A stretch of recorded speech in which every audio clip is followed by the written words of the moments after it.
I'm Architect Arnel Punsalan. Nag-honing po kami ngayon ng art class students. Masaya ang katrabaho ng mga bata.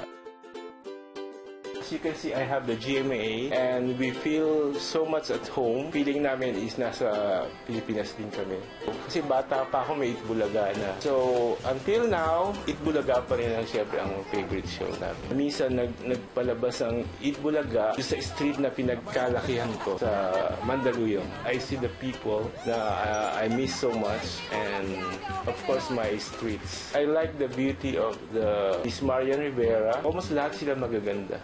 GMA gives a lot of informative materials and news. Nakikita ko yung present situation ng Pilipinas, the politics and the people, the places, saka kung ano yung mga bagong trend tulad ni Aldab. My kids love to watch the shows, cultural events, and of course yung mga commercial ng GMA. Would like to congratulate GMA Pinoy TV, kasing edad nyo ang mga anak ko. 10 years na ang panganay ko at ang pangalawa ko is 9 years. Means that we grow up through Kapuso. Happy Sampuso.